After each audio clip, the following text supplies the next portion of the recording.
말씀은 고린도후서 7장 8절에서 16절까지의 말씀입니다. 함께 읽겠습니다. 그러므로 내가 편지로 너희를 근심하게 한 것을 후회하였으나 지금은 후회하지 아니함은 그 편지가 너희로 잠시만 근심하게 한 줄을 알미라. 내가 지금 기뻐함은 너희로 근심하게 한 까닭이 아니요 도리어 너희가 근심함으로 회개함에 이른 까닭이라. 너희가 하나님의 뜻대로 근심하게 된 것은 우리에게서 아무 해도 받지 않게 하려 함이라.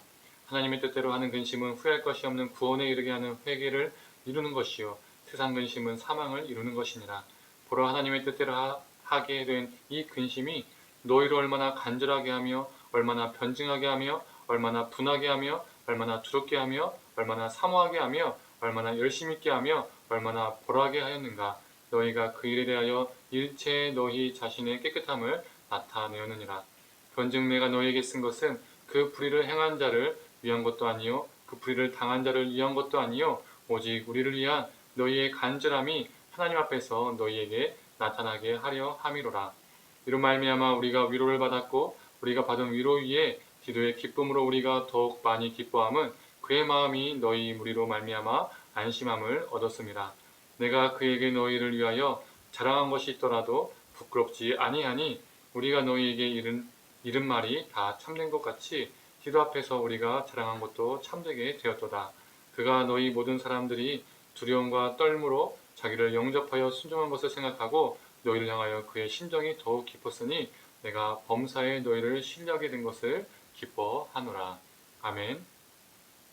아침 묵상을 함께 하신 우리 모든 성도님들에게 하나님의 평안이 있기를 간절히 소망합니다. 제가 어렸을 때 부모님의 말씀을 잘 듣고 얌전한 아이였을까요? 아니면 말 안 듣는 장난꾸러기였을까요? 얌전하고 모범적으로 보이시죠? 하지만 저는 어렸을 때 어머니에게 많이 엄청 혼났었습니다. 특히 고등학교 때는 방황도 많이 했었습니다. 무슨 문제를 일으키거나 또 큰 사고를 친 건 아니었지만 어린 나이에 인생을 포기했었죠. 살고 싶지 않았고 그냥 숨만 쉬면서 살았던 것 같습니다. 수업 시간에는 점심시간에는 그 2시간만 빼놓고는 늘 잠만 자고 늘 이렇게 책상에서 엎드려 있었죠. 그러다가 선생님이 때리면 맞고 혼나면 혼나는 그러한 삶을 청소년 시기에 보냈던 것 같습니다.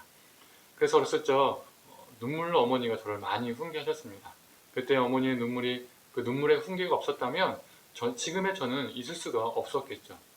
하나님께서 어머니를 통해서 저를 훈계하시고 어긋난 길로 들어서지 않게 하시고 바로 잡아주셨구나. 성인이 된 후에야 이걸 깨달을 수 있었습니다. 그런데 어린 시절은 그 훈계가 왜 이리 잔소리처럼 들렸는지 모르겠습니다. 오늘 본문도 훈계와 관련된 말씀이죠. 우리가 잘 알고 있는 것처럼 바울은 고린도 교회를 사랑으로 양육했었습니다. 하지만 그가 에베소를 떠난 후에 고린도 교회에 들려온 몇몇 사람들이 바울 사도직에 대한 의심을 심어 놓았죠. 그리고 그 소식이 바울에게 들려왔습니다. 또 교회 안에 여러 문제들이 있다는 이야기도 바울은 듣게 되었죠. 바울은 마음이 아팠습니다. 자신을 의심하는 고린도 교회, 그리고 영적으로 정말 본질과 점점점 멀어져가는 고린도 교회의 모습을 보면서 마음이 아팠던 것이죠. 그래서 바울은 편지를 써서 기도편에 고린도 교회에 편지를 보냈습니다. 이 편지는 지금은 사라져 남아있지 않습니다. 우리가 알고 있는 고린도 전서와 후서 말고도 바울이 고린도에 보낸 편지들이 있었습니다. 그러나 그 내용들은 다 사라지고 소실되었죠. 하지만 우리가 알 수 있는 것이 무엇입니까? 오늘 본문의 문맥 속에서 알 수 있듯이 그 편지 내용에는 사랑의 훈계가 담겨져 있었다는 겁니다. 그리고 이 훈계를 들은 후 시간이 흘러서 새로운 소식이 들려왔습니다. 고린도 교회가 자신들의 잘못을 깨달았다는 것이죠. 바울은 이 소식을 듣고 큰 위로를 얻게 되었습니다. 모든 오해가 풀리자 바울은 고린도 교회를 엄하게 훈계했던 것을, 꾸짖었던 것을 마음에 참 무겁게 가지고 있었습니다. 마음에 걸렸다는 것이죠. 바울은 그렇게라도 하지 않을 수 없었던 자신의 마음을 새로운 편지로 보냈습니다. 그게 오늘 본문의 내용이죠. 그는 고린도 후서를 통해서 앞서 디도를 통해 보냈던 편지가 고린도 교회의 마음을 아프게 했더라도 자신은 후회하지 않는다. 오히려 지금은 그것을 다행으로 여긴다라고 말하고 있습니다. 왜 그렇죠? 그 훈계가 고린도 교인들이 근심하기는 했으나 그 근심을 통해서 회개에 이르렀기 때문이죠. 교회 안에는 바른 훈계가 있어야 됩니다. 자신의 이익을 따라서 기준 없이 이중잣대로 훈계하는 것은 훈계가 아니라 폭력과 화풀이일 뿐이죠. 어린 시절 학교 선생님 중에서 정말 학생들을 사랑해서 매를 드는 분도 계셨지만 분풀이로 학생들을 때리는 분도 계셨습니다. 발을 차고 뺨을 때리고 정말 저 끝까지 코너로 몰고 가시면서 때리는 선생님도 있었죠. 그 많은 친구들을 보면, 그리고 많은 또 그 친구 입장에서는 어떻습니까? 그 많은 장면을 보는 친구들이나 많은 사람의 친구 입장에서나 공포를 경험합니다. 이런 것을 훈계라 할 수 없죠. 폭력이죠.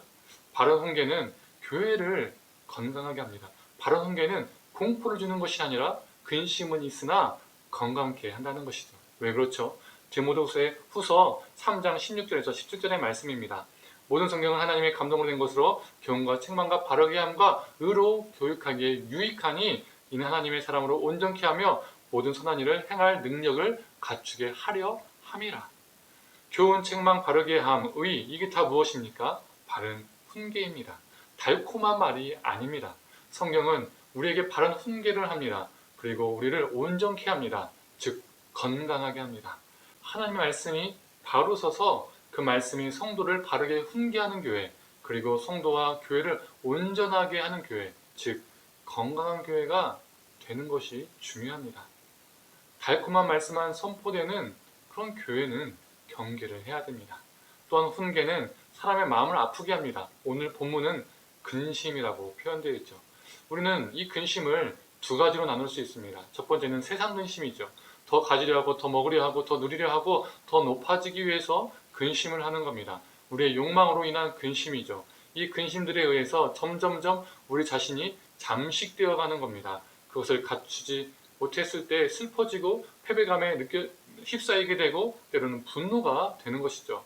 그러나 또 다른 근심은 회개에 이르는 근심입니다. 하나님의 말씀 앞에 내 자신을 돌아보고 성찰하고 하나님의 말씀이 나를 훈계할 때 하나님의 사람으로 살기 위해서 몸부림치는 그런 근심을 말하는 것이죠. 이러한 근심은 우리로 하여금 회개를 만듭니다. 우리를 살립니다. 우리에게 필요한 근심이 무엇입니까? 전자의 근심, 즉 세상의 근심이 아니라 회개를 이루게 하고 우리를 살리고 하나님께 더욱 다가가게 하는 근심을 하는 자들이 되기를 간절히 소망합니다. 2000년 전 예수님 때문에 근심하는 두 가지 부류들이 있었습니다. 예수님을 만나 삶의 갈등, 근심을 하다가 모든 것을 내려놓고 따르는 자들이 있었고 그 근심 속에서 참된 제자로 거듭난 사람들도 있었습니다. 반면 어떤 사람들은 그 근심 속에서 더 악해지고 더 분노했습니다. 바로 바리새인들과 종교 지도자들과 같은 사람들이었죠. 또 부자 청년과 같이 어떤 이들은 근심 속에서 고민하다가 예수님을 따르는 것을 포기하기도 했습니다. 우리는 예수님 앞에서 어떠한 부류의 사람이 되길 원하십니까? 어떠한 부류의 근심하는 사람이 되길 원하십니까? 우리가 살면서 세상의 근심이 전혀 없을 수는 없겠으나 이 세상 근심에 잠식되지를 않기를 원합니다. 하나님의 말씀이 우리 삶의 기준이 되어서 그 말씀이 우리 삶을 훈계하고 우리 마음이 그 말씀에 찔림을 당하고 그 찔림이 있고 마음이 아프고 그 말씀 앞에 바로 서기 위해서 더 근심하는 우리가 되기를 소망합니다. 오늘 하루도 거룩한 근심을 하며 살아가는 저와 우리 성도님 되기를 간절히 축원합니다. 기도하겠습니다. 하나님, 바울의 훈계가 고린도 교회에게 근심을 주었고 그 근심이 회개에 이르는 하나님 앞에 바로 설 수 있는 큰 기회가 되었습니다. 하나님, 우리도 이러한 거룩한 근심을 하게 하여 주시옵소서. 세상 근심 속에서 더 많이 가지지 못하여서 더 누리지 못하여서 그리고 더 많은 탐욕 때문에 갇혀진 그 근심이 아니라 그 근심 속에서 우리가 잠식되어지는 것이 아니라 하나님의 말씀 앞에 우리 삶을 조명하고 그 말씀 앞에 우리가 찔림이 있고 하나님 앞에서 바르게 서지는 온전케 되어지는 그 사람이 되는 그 역사가 우리 안에 있게 하여 주시옵소서. 오늘 하루도 거룩한 근심을 이루는 존재가 되게 하여 주옵소서. 예수님의 이름으로 기도드립니다. 아멘.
니다